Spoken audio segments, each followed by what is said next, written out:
Let's get real for a second. If you are a leader in childcare, you're pretending to be someone else that you're not, your staff and your families, and yes, even those little kids, they're going to feel it. Authenticity isn't optional, it's the heartbeat of leadership. Welcome back to the Childcare Directors Chair podcast. I'm your host, Erica Scocchio, and today we are spilling the real tea on what it takes to show up authentically as a leader in early childhood education. Because let's face it, our field does not need any more carbon copies or cookie cutter directors. We need leaders who have courage, that step fully into who they are, quirks and all. And God knows I've got plenty of my own quirks. Joining me today is someone who knows all about embracing boldness and authenticity. We are joined with Felicia Campbell, the host of the Power to Pivot podcast. Felicia is a passionate person who loves helping leaders reclaim their power, rewrite their story, and walk in alignment with their true selves. And you know, here on the show, we love to highlight those who are daring and bold. So, welcome to the show, my friend. Hi, I'm so happy to be on. I needed to get back in the podcast space. Yes, I do have a podcast. I can't even tell you the last time I taped something. So I really want to commend you for pushing. It's helping me. Trust me. I need to get back in this space. I'm buried Ah, right now in childcare. yes, I know, I know. We're all buried in childcare. So, tell folks a little bit. Yeah, tell folks a little bit about yourself, honey. So my name is Falasha Campbell Nyanse. I am married. Don't let that man's name go unkept, but it's there. And I own two childcare centers in Stamford, Connecticut. I was a teacher for 10 years in the Board of Education, and I pivoted from that to to own a childcare center. So I pivoted from teaching to business ownership. And from there, I'm a mom of three girls. I'm a girls mom, girls girl. I like to be in the space of empowering women. Most of my content and most of the things that I do is faith based and is geared towards women in leadership and women in high level roles. We don't get to speak a lot to that demographic because we're always the ones pouring in and we're always the ones giving so much of ourselves. So I want to create a platform for these high achieving women that are able to come on and talk about sacrifices that they made for their families, for their business, and vice versa. And some women not even having families and deciding to just straight go for their careers, and that's okay. And just talking to women in different spheres of life and talking to them about the balance of it all and being in that seat of being a mother, being a wife, being an owner, being a founder. So that's a little bit about Yeah. me. I love it. I love it. And you are incredibly humble. So I'm going to tell folks. So I met her in Miami. We were at a conference, and my sister, who finds all the people in the room all the time, or they find her, I'm not sure how exactly that works. I'll be networking and working all the rooms, and then she'll be like, oh, by the way, here's the card for the owner or whatever. Um, but she's like, "Oh, Erica, I told this girl about your podcast. She likes podcasts, so she's gonna check you out." I was like, "Oh, that's cool, yay!" So she's like, "Oh, here's her Instagram. You guys can connect." I'm like, "Okay." I go on her Instagram. This girl's so humble. She didn't even tell her that she had her own podcast. She didn't tell her like when she went on my Instagram with my hot like 2,500 people, and I go to hers. I'm like, "Oh my god!" I'm like, "Girl, she." But you were super I've been gracious doing. and Thank super you for that. humble. Thank you for that because it's not a talking point. Like it's social media. It's my digital footprint, and I've been my Yeah. fingerprint, and I've been doing social media consistently for the past 10 years. So that is Yeah. work that I've put in for the past 10 years, and I was very much into media, the media space. I did a lot of interviews with a lot of high name celebrities. As you can see, if you can find me all over, me and my husband has been on national television on a network called OWN, that we did a show called Family or Fiance. So I've been on those stages and those platforms, and I find the work that I'm doing now the most rewarding. So that's what I lead with, because those are just Yeah. experiences that I've had in life. But I do still see myself as a media maven and a woman that is navigating media. But I'm just taking a step back to kind of figure out exactly what I want my voice to be and how am I honing Yes. my voice and how am I using my voice. So I like meeting new people, and when I see it, like when I saw you there, it's like God is always pulling me back to it. So when I'm trying to like run away from it, God is always like pulling me back. So me meeting your sister was just like, yeah, my sister has a podcast. I was like, look, I can't get away from it, you know? So that's Yeah. really good to hear. I sometimes have that effect on people, though. I do love podcasting and all my podcast friends. So let's talk about owning our story, right? Here we go. So, your experiences, both good and bad, make your leadership relatable and unique. So, as you said, you often talk about the power of rewriting your story. Why do you think it's so important for leaders to stop hiding in the past and instead use it to connect with their teams? I think transparency helps to build leaders. So if I have a team of people that are looking for me for encouragement, it's good for them to see where I came from. It's good for them to see what I've been through to get where I'm at. Because sometimes you might see the nice house, the nice car, this beautiful family, and just like, this woman just has everything, but you don't know what it took for me to get here. So that is the importance of our story, and it makes you human. It makes you human to that person as well, that if they can do it, then I can do it. If they came from that, then I can also come from where I come from. So I think that sharing our struggles is very key. And a lot of times, like we were saying earlier on, that on social media some people display only their wins and only their successes, and it's a highlight reel of your life, but it's not Yeah. relatable, and everybody's like looking around and comparing Yeah. because they're not showing their struggles. So although, like, if you look at my social media, you're going to see like all my stories of me winning, but the people that actually know me know my story. And if you listen to the content that I put out, Yeah. you're going to actually know where I come from. Like right now, my highest TikTok video is about like where I came from, like originally. I came from nothing. I came from poverty. So I know what it is to go without. So that made me very different from a lot of people, because I don't gotta have. Yeah. I could go without. So, and I those kind of people fight and work harder to get to the top. So I think that those stories are Hmm. really helpful in leadership, and especially if you are a leader, to share that story with your teams so they know that you're human. And you didn't get it Yeah. just given to you. You have to get it out the mud. Yeah, I think there's so much truth to what you're saying, and some of my favorite speakers, like Eric Thomas, is literally my favorite speaker in the world, and he talks about literally being homeless and eating out of a trash can, and I can relate to some of that. I mean, obviously, I've not done all of that, but growing up poor, I think that almost sometimes gives you an advantage. Don't be afraid of that. Step into that because, like you said, we sometimes have to work harder, and so when we get that win, oh, that win is like so real and so sweet. Um, how do you think leaders can feel their story? Well, I guess let me reframe that. Many times, especially women, they feel like their story isn't good enough to share with other people, right? How do they really start to reframe it and own that? Like you talked about, like you own that and you owned it with pride and said, look, this is where I was, and this is how I got there, and it was through God and all the things that you did. But what would you say to those ladies who think their story isn't good enough?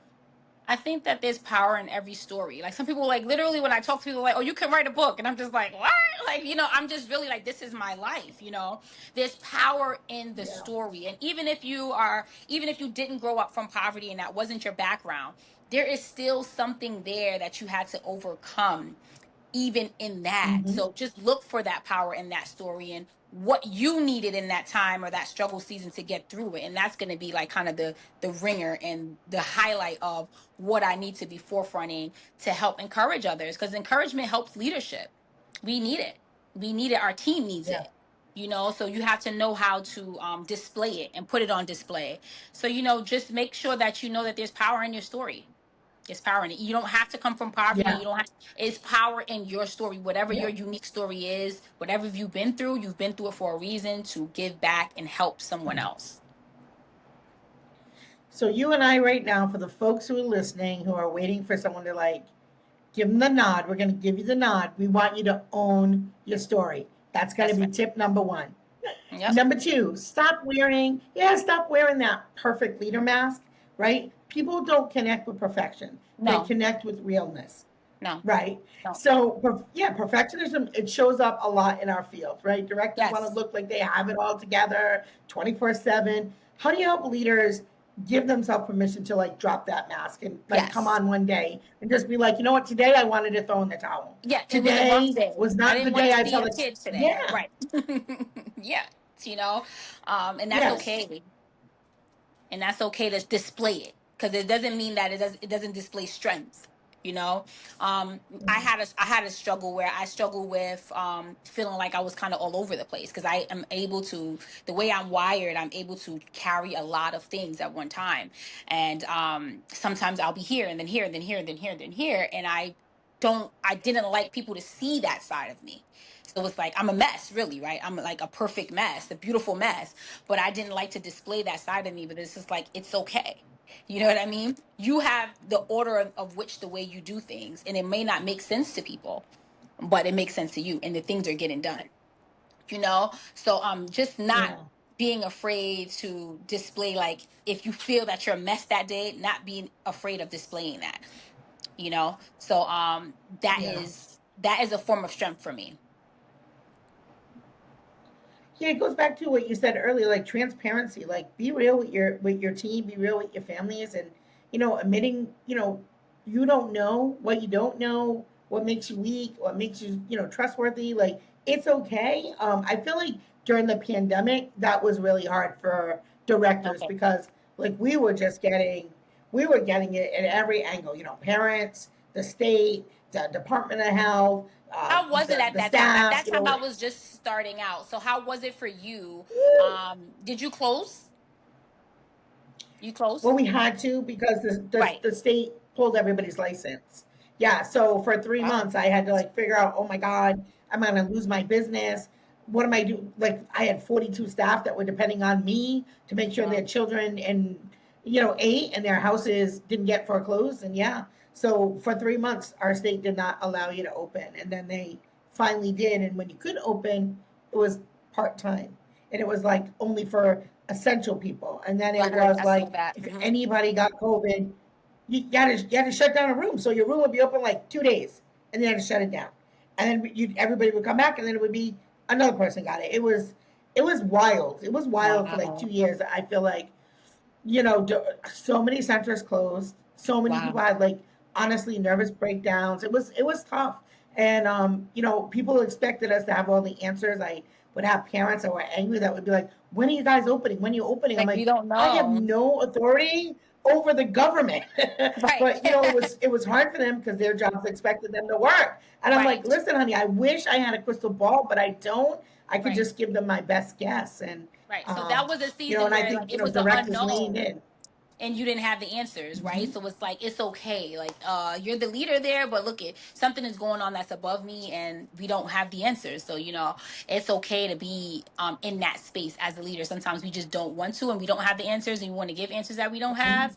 have. So I learned that too. So that's good to know. I was just starting up at that time. So Yeah, but goodness. it's funny that you bring that up because when I think about it, when I reflect on it, and thank you for that question because I don't think I really thought about it, but ways that I was a leader, although I didn't have control over the situation, I still led, and I held like Facebook press conferences for my Nice. families. I got on YouTube and I was like, "Hey guys, here's where we're at. Here's the information I know." Like we really thought That was about great. how we can intentionally give communication. It wasn't just like, hey, I don't know, I'll let you know when I know. Like every week, I would give updates to the staff, updates to the families, and we tried to stay communicative through the whole process. And so I still led, even with the That was unknowns. great. And I think it's important to be able to do that. And I Yes. definitely don't think being perfect uh, needs to be the thing. And I think I mean, you're a social media girl, right? We're is so under a microscope. Directors, Hmm. teachers, right? You can't have a life outside, right? Of the daycare. People will be on your social media. Oh, they did that. Oh, you see what she's wearing. Like all You those know, I things. don't Like go through that we're though. human too, and we You got a know, I life. don't. I don't go Yeah, through that though. That's one thing I really, well, I haven't experienced that yet. And I'm going to say, because yeah, I've been like this before I started doing this job. So my social media, you see, like, I've been, yeah. before I started doing this work, I've been doing things. Sure, So sure. it's like, Yeah, like Yeah, this has been my life for about 10 years now. So, yeah, I don't really go through that, but maybe yeah, it's unknown. Maybe it's whispers behind the scenes. I don't go through that, but yeah, I did feel the need to kind of yeah, like make my stuff private now and not be too. For some reason, I'm not as yeah. open as I was. The way I used to share, I'm kind of like Mm-hmm. reserving a lot more. Just Because because we of the know it's leadership there. space. Yeah, because Right, we know it's there. right, right. So I'm Yeah, seeing that. I'm seeing that too. yeah. Have you ever seen a time when a leader admittedly showed their imperfections, actually inspired a team instead of like diminishing their influence? Have you seen a time where a leader was like, and it doesn't have to be in a childcare space, but any example? Um, I was just thinking about something that it's not gonna come to me right now. I was thinking about it when you were talking about it Okay. previously. But I think that imperfections in leadership, when it's too consistent, it gives people skepticism and doubt. So we're not perfect, Yeah. but they expect us to be right, and they expect us to know what we know. So it's okay for us to say that we don't know. Like, I'll give you something happened at the childcare center yesterday. So I've been having this issue with Hmm. medications. We have to have a nurse in once a week to check the meds, Hmm. to check for everything. Yesterday she came in and the medical cabinet was locked. The girls couldn't find the key. We're looking everywhere for the key, and Okay. she's kind of standing around. She's waiting. We find the key. Probably maybe about 15 to maybe it could have been 20 minutes it took to find this key. So Sure. when she came upstairs, she checked the meds and she was like, "Hey, you know that the cabinet is not supposed to be locked." So I'll say to her, "Well, I got cited for it being open, so we Yeah. locked it." So now Correct. there's this. The state is telling me one thing, the nurse is telling me another thing. Yes. The nurse says to Hmm. me, and she makes a valid point, if the kid had an outbreak right now and you guys couldn't find the key, what Hmm. would happen? Hmm. The nurse is right. Hmm. But the authority Yeah. figure told me that it needs to be locked. So now my staff is looking at me, Yeah. right? As if like, what's happening? Is Hmm. this or this? So sometimes we get Yeah. misinformation and then we're giving out misinformation. And then when the information gets corrected, it looks like we don't know Yeah. what we're. So what I did was I just looked in the Yeah. regs, went back to the regs and checked to see like Hmm. it can be locked, but not emergency meds, and it needs to be out of the reach of the children. So because my locker is kind of low, that's why the state told me that. So it was just a miscommunication. Sure. Um on Sure. all parts, but I had to go back to the regs before I go back to the staff and create a system for that. So what I'm saying is we Yeah. we know in part all the time, even if we think we've been in this business and they said this today, they say this tomorrow, they change it to Hmm. this, right? So we're constantly getting information and Hmm. constantly needs to be updated, so we're not always right. So we don't have to always be right, but we have to get the information, especially when it comes to these kids and it comes to things like that, because the nurse is entirely right. If they're looking for this key and this kid is having a reaction to something, Yeah. what's going to happen, you Yeah. know so Yeah. Yeah. just because I'm able to, in front of my team, um show them that these things happen, it doesn't necessarily have to be right or wrong. If you're these things happen, we leave room for a mistake, because I could have went off and asked them, why don't they know where the key is at? Why Yeah. is the key lost? I could have like focused on that, but I said no, find the key, and then we create a Hmm. system that this doesn't happen again, whereas we can't get in the locker. Yeah. So everyone is, all parts, the state, the nurse, myself, and the staff can be corrected in All that. accountable. Yes. See, and that's what makes you a good director, though, because exactly what you just said, and I keep it very real here. A lot of directors would have went right at it's The the staff, staff, writing up the staff. It was on the staff, where's the key? right? Where's the When key? you Why did can't your we find the key? when you did your right when you do your floor walks, whoever the admin is, right? When you do your floor walks, did you look for the key? Did you notice the key was gone? You didn't, right? So yeah, everybody's going to be accountable, and it starts with you as the director. One of the things I found, and you're right about like sometimes one agency will tell you something different. What I have done in the past is I would copy that regulation, I would highlight it, I would have That's taped what I it did. on the cabinet, and yes, girl, and then I would have had the worker who said it had to be locked. I would have had him sign off on it. So you had documentation that said you were told by This XYZ is worker this is why that I that needed need to you be locked. guys. This is why I need Well, community. you Cause got it's me. really I'm You got me. tired of Yeah. this. I'm just tired of this. I'm tired of it. Yeah. I've been going Yeah. through it like it's crazy. One person says one thing, you right now we don't even know Yeah. what's the truth because Hmm. I just have to use common Yeah. sense that Well, the nurse what's has to written. be right because she's Yeah. right. If something happens, we Hmm. can't even think about it. Even looking for the key, if it's found, is going to take longer than it just being Yeah. open. Yeah. And maybe there's some kind of like key lockbox that you can drill into the wall literally right at the cabinet. So it's Yeah. always there right at the cabinet. Can't get lost. But anyway, that's a different show. But thank you for sharing that and being, again, honest. Being honest, right? Because it happens, and it happens to the best of us. I do not think I know everything. There are days I get stumped too. I had two teachers that were not gelling well today. I had to leave here and go over and say, hey, let's, kids are first. Let's work it out. Let's work it out because you're both valuable here. Let's work it out. And we worked it out, but it's not always smooth sailing. Um, yeah, so I think that that's really important. And I also think if you preach kindness, equity, You have to be. collaboration, your You have to staff, be the yeah, your same staff should also see those values alive in from your you. daily actions, right? Yep. Yep. Yeah, from you. Yep. So yeah, can you give us some examples of maybe ways that you collaborate with your team? Because clearly you've got it, right? You didn't throw your staff under the bus. You're like, okay, Yeah. we're gonna make this system, we're Yeah, gonna own that's it, it. we're Because you gonna know what? correct it. We're Yeah. all human and susceptible to mistake. Another thing that happened too, because my original nurse is on maternity leave. So this one that's filling Mm-hmm. in, she's a fill-in. So I don't really know her. We don't have a relationship. But you know what?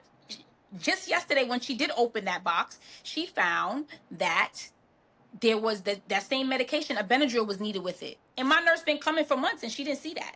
We are all susceptible to mistake. So why am I Yeah. going to drill somebody for a mistake that I could have made? So that's Yeah. just my psyche. If it's repeated, then it's a choice. But we are all susceptible to mistake. My nurse that comes and Yeah. she's excellent. She's excellent, and she didn't Yeah. see that a Benadryl needed to be on site for a child. And if they would have came, they would have cited me for that. This lady Yeah. came with fresh eyes and she saw it. We are all susceptible to And then, mistake. yeah, and it's sometimes really, really nice to get fresh eyes. That's why it's great to work, with the coach or even like you said, community, even another childcare owner, and you say, Of hey, course, listen, let's I do a need you to swap. come. Come Yep, walk my school. yep. Yep, come walk my school. I'll walk yours. Let's go have some coffee after, and let's what'd you see, what'd you hear, what can be better? Because that's really how we all grow and thrive. All this competition and all that It's is so we is all it's kids crazy to everywhere. me. It's It's kids crazy being to me. born right now Yeah. as we speak. So why I care about your kids you have over there? Kids being born right now as we speak. It can Plenty never of be a kids. competition. So all right, Yeah. so so we talked about owning your story. Stop trying to be a perfect leader. Let's talk about maybe aligning your actions with your values. So Ah. authenticity is proven through consistency, right? Our values they guide our decisions, our policies, our culture. Like, let's talk a little bit about that. Okay, you know what I What do say? you I think? say that personality, I have a great personality. Personality is what shows up every day when things are going good. This is Falasha, she's this bubbly person, but character is what shows up when you're under pressure. So when you're under pressure, Yeah. how do you behave? How do you act? That bubbly thing gets taken off. Are you yelling at people? Are you cursing? Are you acting irate? Your character shows when you are Mm-hmm. under pressure. So this is something that us as leaders in any leadership role, we have to work on our inner self. Whatever that is for you, mine is prayer, mine is meditation, mine is sitting in quiet, mine is whatever that is for you for when the pressure comes Mm-hmm. on you, because we carry a lot, we carry so much that people don't understand and they really don't get it. And I require a lot of silence, and I have a 2-year old, I have children. How am I going to get this silence throughout the day? I have to find pockets of silence. I have to sit with a therapist every other week. These are the things that I do to make sure that Falasha does not lose her head when the state comes in and they left a Lysol bottle right here. And the Yeah. poor Gen Z young girl that's working for me, I flip out on her, and now she's having self-esteem issues because I don't know how to speak to a human being because she made a mistake. Yeah. Yeah. We have to work on our characters as leaders, because a lot of what we say falls on people. Our words are very heavy. Mm-hmm. The other day I said, my one of my staff been with me for years, and I said a curse. She said she's never heard me curse, and I was so shocked because I can have potty mouth sometimes, but I carry myself in a way that it's just like they haven't even heard me speak that Yeah. way. And I'm not perfect, trust me, I'm not. But when it comes to young people, because I have a lot of Gen Z Sure. in my center, I've always had a heart for Mm-hmm. young people and youth. I know a lot of my mentors tell me, like, don't hire no young people and go get the older people. But that's just who gravitates to my center. That's just who Mm-hmm. gravitates to where I am. And I really find it that I want them to come here and get some life tools. If they stay with me, I would love it. Get life tools that they're gonna always remember throughout their young adult lives. So I'm teaching them and I'm modeling and I'm showing them. So that comes with character. So yes, I have a great personality, but how is it now when they're doing something continuously, and oh, you have to let somebody go? How was that? So Yeah. just working on all those things, and it hasn't been easy, especially when it comes to, I take people in so closely to me. I have people come in and hurt me. I have people Mm-hmm. come in and do horrible things here. I have people come in and say horrible things about the center once they left, and so just learning how Yeah. to not let that sit with you and not letting that change you either.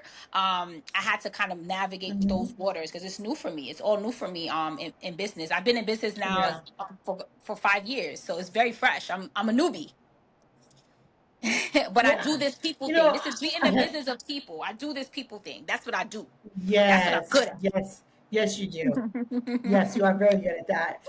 I always say, leadership isn't what you put in your handbook. It's about what you actually live day in and day out. And, leaders sometimes need to check themselves to make sure that their actions are aligned with their values.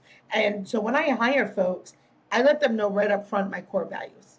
And my staff are probably sick of me talking about them, but they are my real values. And then my values in the center, outside the center, they're my Outside, values in everywhere the I pocket, they're am, my values everywhere because everywhere that's I who I am. am. Yeah, That's it's who it. I am. And yeah, I think, yeah, I think that's sometimes where there's a disconnect. If a leader says, "Oh, we value, collaboration," but anytime anybody has an idea, you shut them down. It's You not. know. Yeah. So let's go to talking point number 4, which is embracing that vulnerability. Like owning your mistakes, it builds trust faster than any polished leadership script. So maybe share a time that maybe share a time that maybe it was tough to be vulnerable. I Was think there a it's time that you? I mean, you seem pretty I think it's transparent, always and so. I you am you you, transparent, you but I think it's always hard to be vulnerable though in a space of leadership, and vulnerability yeah, when it comes to sharing certain spaces, right? Certain spaces. I think that um the team that I have now, they really rely on me to, when they're going through things, they come and talk to me about it. I yeah, give advice and they come and talk to me about it. So I'm more in the space of, yeah, when I was that age, I went through this and this too. And they're like, what? So it's like, yeah, don't make that mistake. yeah, Don't let that boy get you pregnant. I'm like that in here. You know what I'm saying? So just opening up yeah, to being able to bring myself to their level of where I was when I was that age. That's what kind of makes me have a heart for them, because I know I was a crazy girl when I was that age. So I share a lot of my childhood stories, my young adult stories, just so they yeah, know, like, you're not going crazy. You're just young and trying to figure your life out. We were all there. So yeah, that's yeah. the area of We, connection that I use. Hmm. I think we're still trying to figure out life. I'm Yeah, we 55. I'm still trying to still. figure it I'm not out. We done. still trying to figure. I am We not haven't done. I'm not done. even figured Yeah, no, it's not all figured out. No, the next step isn't figured out. And it out. if For you haven't real. all figured out, your life is boring and you're not Yes, pushing yourself to that that's next level. So, what's one small way maybe an early childhood leader can start practicing being vulnerable without feeling exposed or unsafe? Because, like you said, true. sometimes it's a hard place to be. I think that I don't know if we said this at the when we went to the conference, but just doing team buildings outside of the building, doing getting out of the actual building with each other. so they can humanize you as well. Mm, We try to do that a lot. We do Pilates. We yeah. girls here. We try to do that a lot here when we do have the time, and try to do activities together as a team outside of just this work. We're going to be doing a book bag drive just to show like that we are a part of the community. We have to give back to this community that is Hmm. also coming to us. So just creating Yeah. spaces that you guys are doing things together outside of the four walls of the center. So Yeah. Um, I think that that creates great bonds and deep bonds. yes. Yeah, I think that that's great advice. So let's get to our last point is maybe leading boldly and not apologetic, right? Boldness is not arrogance. That we'll make sure people understand that. It's clarity and it's confidence in your leadership. You know, sometimes people think, oh, like, oh, that one thinks you. No, you can be confident. You don't got to be loud. You don't got to be boastful. And that's why I kind of had pointed out earlier in the podcast of how humble that you are. And like you could have been like, yeah, girl, I got a podcast too. Here, you know, here's my $1 billion, but you didn't do that, right? And I think don't shrink yourself because that's the other thing. Don't shrink yourself or apologize for being strong or having strong standards because that confuses your team and it weakens your culture. So don't be afraid to be the girl boss. I hate to say it, but don't be Yes. afraid to do that. Right. Always be kind to people, talk to people like they are people, like you said, be accountable. But tell me, how do you lead boldly? So for me, I used to be a chicken, and when I say I used to be a chicken, it would be like, oh, we have to talk about this. And it would be like this dread on me to come and correct, Yeah. because I'm just like, they're the ones doing everything and I'm not there and they're the ones holding up the business. And I had to just say, Hmm. listen, this is the part of leadership. It's not pretty. You don't like it because I had an issue of people pleasing and wanting everybody to like me. And I wanted everybody to feel like I was this nice person. And I said, listen, if they don't like it, they don't have to like it. It's not about you. It's a system, it's a standard that you want to keep your center to, and everybody has to rise to that occasion. So just making sure that you're putting your core values first, taking your personal stuff out of it. It doesn't matter if they don't like you, as long as you're showing up like a kind person. I said, I'm not nice, I'm kind. Because nice people get taken advantage of. And I was nice. And that's how all those things happened to me, because I overstretched myself for a lot of people and I made it too personal. This is the business. We are creating a culture here that we wanted to feel like family, but in all, it's about the business and what's best for the business. Whether you're scheduling, whether you're having to do trainings over and over again because they're not getting it, whether it's letting people go, whether you're hiring, because we hate hiring. Me and my friends, we hate hiring, but it's a part of it that we don't like, but it has to be done, you know? So, those are just the things that I said that I had to shake that off and boldly say, like, if these things are not getting done, I'm not operating in excellence. And I'm not showing up for these families Yeah. the way we need to show up for these families. So just being more tough with myself and showing up in that person and not caring about if I'm being judged wrongly, if I'm not being nice, or if I'm not being likable. I had to get over all that. Being likable, being Yeah. nice, people pleasing. People will look at my face and just don't like me. It's been my whole life. So it's not going to change in this capacity. Show up kind, show up your authentic self, and say, hey, this is my expectation. You need to meet it or you don't need to be Mhm. here. Yeah. And I think right up front, I think during the hiring process, you need to say, these are my values. This, and this. You're on board with that? Because then no one's surprised, right? Because I Right. told you at that interview, professionalism was important to me. That's I it. told you community was important to me. You're not surprised, right? And it's the interview, it's the culture. Like they should understand that. So Right. let's do this as we start to wrap up. If a director is listening today, which we know you are, is tired of second guessing themselves, what's one bold move that they can take this week to start leading and being more confident? This week, the one bold move you could take is go into that meeting, go stop chickening out from having meetings with your team. Go into that meeting and talk about what every person did good for that week and what every person needs to work on for that week. Even if you were like, I don't find nothing, they need to work on something. Go in there and let them know, because that's setting an expectation. I think that, well, I'm going to speak for myself. A lot of times we try to shy away from doing those things because we just want to keep the peace, because sometimes it ruffles feathers, but it's not about keeping the peace. It's about keeping the standard. of your center. Yeah. Yeah. And I think a lot of it has to do with your mindset when you go into that meeting. So, because some people do the opposite, and I have seen some directors do the opposite where they go into a meeting and all it is a laundry list of berating the staff of all the things they did wrong or what needs to correct and blah, blah, blah. Right? Look at that meeting as your growth opportunity. Hey guys, here's where we're really strong. Here's where we're growing. Here's where we need to still work on. This is how we're going to support it. Then it doesn't feel personal. As a group, I noticed that we've had blank, blank, blank. Here's what we're going to do to support everybody. Next Thursday, we're going to have a training on this. I'm going to buy some pizza and we're gonna dig in. What are you guys' thoughts? Um, I find like that it's that mindset because you're still addressing it. You're not addressing it, but you're looking at it as this is where we have room to grow, and I think that that's a great way to do it. Yep. So, is there anything that I didn't ask you that you want to share with the listeners? Um, I'm really, really interested in like community within the childcare center. Like, what do you feel like you have community within the childcare center?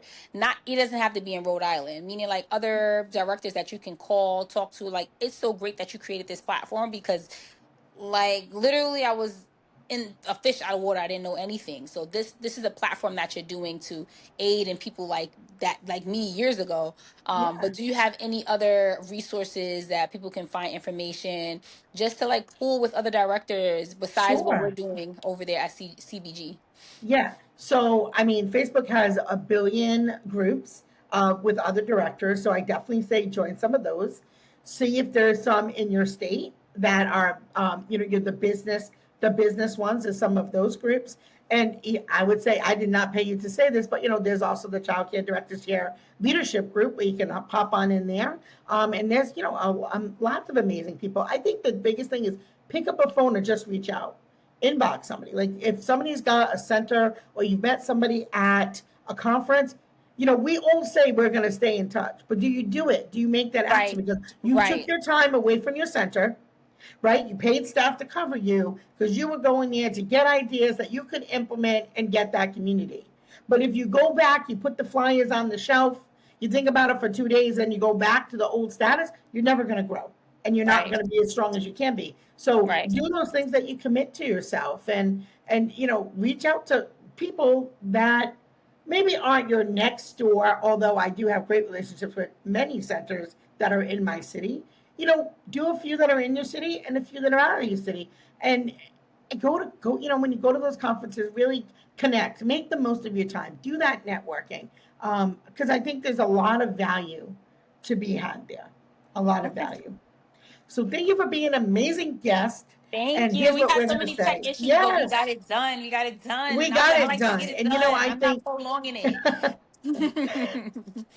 yeah. So I think to wrap it up, I think, being authentic isn't just like nice or nice to have.